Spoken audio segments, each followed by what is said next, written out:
Oi, pessoal, eu sou a professora Larissa e essa é a nossa aula de reagentes não marcados, precipitação. Essa aula tem uma parte 2, que é a parte de aglutinação. Temos como objetivo conceituar os reagentes não marcados, compreender as técnicas que envolvem os reagentes não marcados, que é a técnica de precipitação e aglutinação, e entender a aplicabilidade de tais técnicas. Os reagentes não marcados detectam ou quantificam as consequências das ligações de antígeno e anticorpo e podem ser de duas formas, na forma de precipitação ou aglutinação. A técnica de imunoprecipitação permite identificar e até quantificar precipitados resultantes da interação antígeno-anticorpo, ambos inicialmente solúveis. Ela pode compreender imunodifusão, imunoeletroforese, turbidimetria e nefelometria. O máximo de precipitação é observado quando as quantidades de antígeno e anticorpo são equivalentes, diminuindo na presença de excesso de um ou outro componente. Isso lembra aquele princípio que nós vimos na aula passada sobre zona de equivalência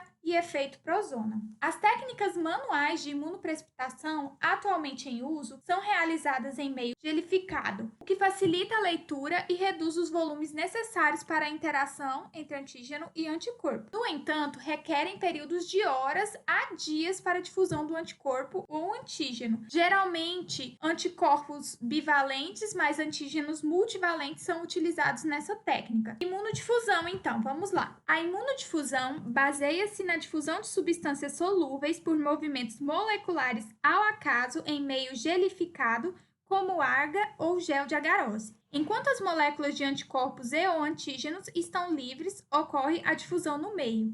Nessas técnicas, além da concentração ideal de cada um dos componentes, também há especificidade e avidez dos anticorpos, e a escolha dos estratos antigênicos definirão a eficiência do teste. A reação de precipitação em gel pode ser do tipo simples, em que um dos componentes está fixado ao suporte, ou seja, ou o anticorpo está fixado no meio gelificado ou o antígeno. Dupla, em que o meio gelatificado é que vai permitir o encontro entre o antígeno e o anticorpo, ou seja, os dois estão móveis e livres. Unidimensional, ou seja, linear, ou bidimensional, que é radial. A imunodifusão linear simples ou em meio líquido, o antígeno ou o anticorpo permanece fixo ao suporte e o outro se difunde até ocorrer precipitação, formação do imunocomplexo. A área de equivalência é a área onde nós vamos observar esse precipitado. Então, geralmente,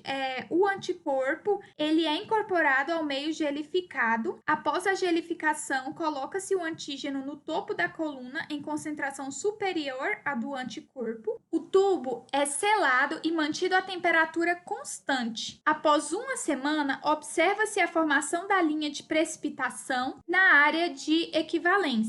A concentração do antígeno adicionado é proporcional à espessura da linha de precipitação e à distância percorrida pelo antígeno até formar o imunocomplexo. Imunodifusão radial simples, anticorpos em gel e antígenos no poço. Então, uma quantidade padronizada de anticorpo específico é incorporada ao meio gelificado e a mistura alocada sobre uma placa ou lâmina. Após a gelificação, são feitos orifícios no agar para ser colocado o antígeno em volumes precisos e a amostra padrão com concentrações conhecidas do antígeno. O antígeno difunde-se de acordo com o seu tamanho molecular e encontra o anticorpo imobilizado no gel, formando assim o imunoprecipitado ou o imunocomplexo. Forma-se então um anel cujo diâmetro é proporcional à concentração do antígeno. Pode ser usado para quantificação de imunoglobulinas séricas, proteína C reativa, componentes do sistema complemento, transferrina,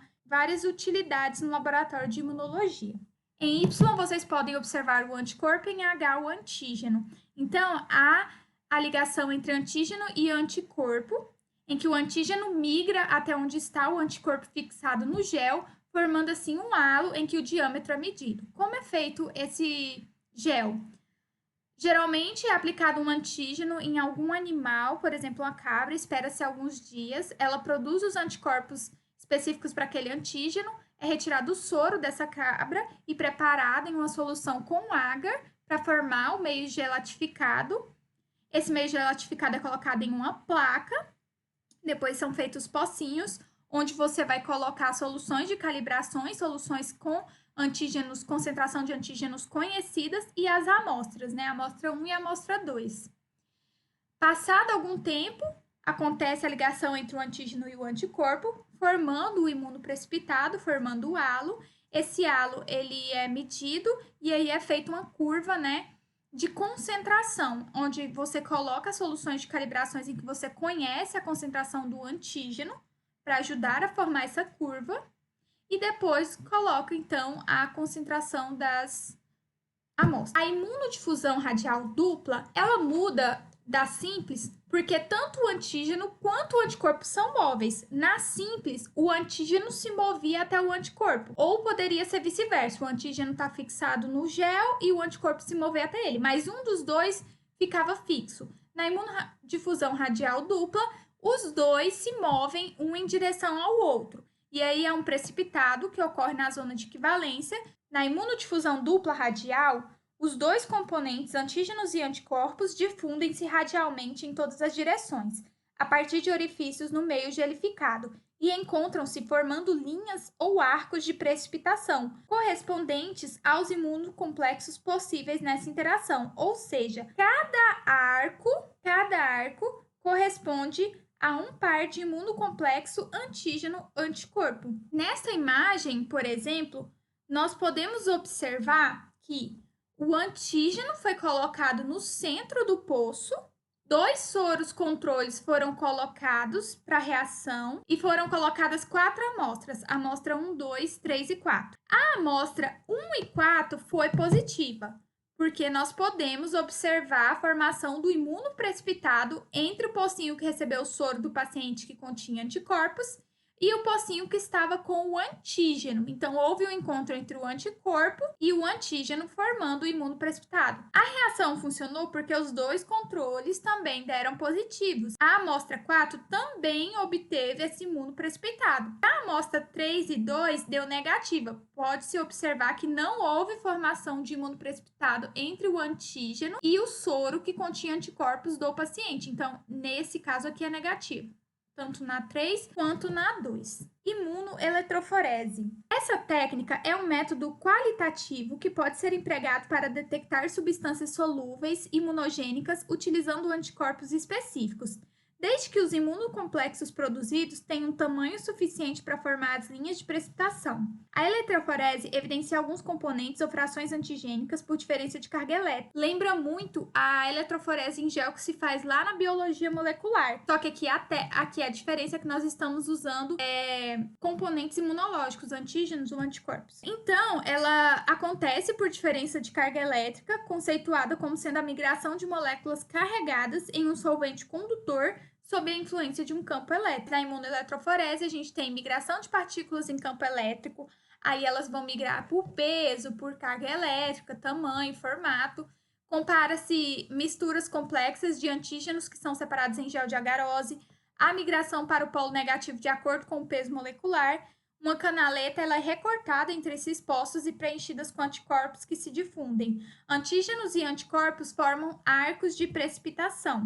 O método ele leva antígenos separados por eletroforese, anticorpos colocados num corte com agar, e aí, então, depois da eletroforese, é observado os arcos que são formados durante essa migração. Aqui, novamente, só para mostrar, posição do soro antes da eletroforese e posição do soro após a eletroforese. Vejam que é separado aí, então, as bandas, né, dos peptídeos, conforme tamanho molecular, carga elétrica, migrando, né, do polo negativo para o polo positivo. Então, elas são separadas e depois elas são caracterizadas. Aqui, novamente, a gente tem a amostra contendo o antígeno, que é adicionado no orifício da lâmina contendo gel, e é submetida, então, à eletroforese. Vejam aqui que a gente tem um polo com carga negativa, um polo com carga positiva. Elas podem ser separadas por diferença de carga elétrica, em que moléculas com polo positivo são atraídas para o polo negativo, por peso molecular, moléculas mais pesadas elas demoram mais para se separar, moléculas mais leves migram mais rápido para os polos e até mesmo pelo formato tridimensional dessas moléculas. Em seguida, adiciona-se então, aqui o anticorpo em uma canaleta próxima à amostra aplicada. Os componentes antigênicos da amostra e anticorpos policlonais no soro migram em direção ao outro por difusão, tá vendo? Aqui as setinhas indicam a migração do anticorpo para o antígeno e do antígeno para o anticorpo. E quando se formam os imunos complexos específicos, observa-se os respectivos arcos de precipitação. Arcos de precipitação de amostra de soro humano, aqui na parte de cima, a gente pode observar, e amostras de mieloma e IgG, evidenciando um arco de IgG aqui bem grande, com uma concentração bem alta, nesta amostra aqui, mais do que na amostra normal. Então, dá para se observar essas diferenças. Vamos, então, à técnica de turbidimetria e nefelometria. Lembra muito o princípio da espectrofotometria, só que, neste caso, na nefelometria, a luz ela é aplicada no tubo contendo a amostra, ela é absorvida e o que passa por esse tubo, se incidir em diferentes direções, é nefelometria. Se apenas medir a passagem do que entra e do que sai, a gente está falando da técnica de turbidimetria. Então, basicamente, a turbidimetria é a medida da diminuição da intensidade da luz incidente quando passa através de uma suspensão de partículas. Igual a seta está mostrando aqui, a quantidade de luz que encontra o tubo contendo a amostra, lembrando que essa amostra aqui, ela tem uma certa turbidez. Então, a setinha indicando aqui a passagem da luz em concentração maior, essa luz é absorvida pela amostra e o que transpassa, o que passa depois pelo tubinho é bem menor a quantidade de luz do que a luz que foi incidente no início. Quando a luz ela é medida apenas pela sua passagem, ou seja, apenas a passagem através da suspensão, é a técnica de turbidimetria. Então, ela está sujeita às condições semelhantes de sistemas nefelométricos. A diferença é que o sinal de detecção ele é medido pela diminuição da luz incidente ao passar pela cubeta, ou seja, a absorvância, e não a intensidade de luz dispersa. O método não necessita de equipamento especial e as reações podem ser medidas em espectrofotômetros utilizados em bioquímica. As aplicações são as mesmas da nefelometria. A nefelometria, então, ela tem como característica a dispersão da luz. Quando o feixe incidente atravessa um meio contendo partículas, elas interferem na passagem da luz, fazendo com que seja dispersa em todas as direções.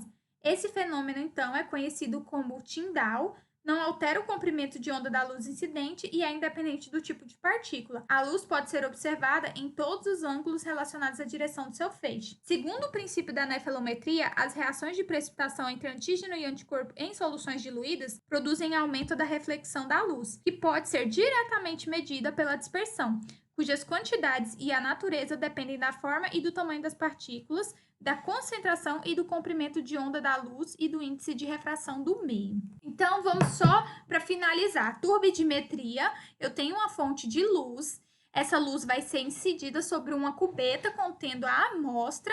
Se houver ligação entre antígeno e anticorpo, isso vai formar um imunoprecipitado, vai ter uma turbidez que a olho nu não é observado, mas através do aparelho a gente consegue quantificar. Então, essa luz vai se incidir sobre essa cubeta e se tiver acontecido a ligação entre o antígeno e o anticorpo, vai formar a turbidez que vai ser lida depois. Se a gente apenas analisar a passagem da luz do início para o final, o que foi absorvido, nós estamos falando de turbidimetria. A nefelometria, a fonte de luz, que pode ser tungstênio, mercúrio, xenônio, também vai incidir sobre a cubeta e o índice de luz que for disperso ao final da passagem desse feixe é que vai ser medido e aí sim a gente tem a técnica de nefelometria.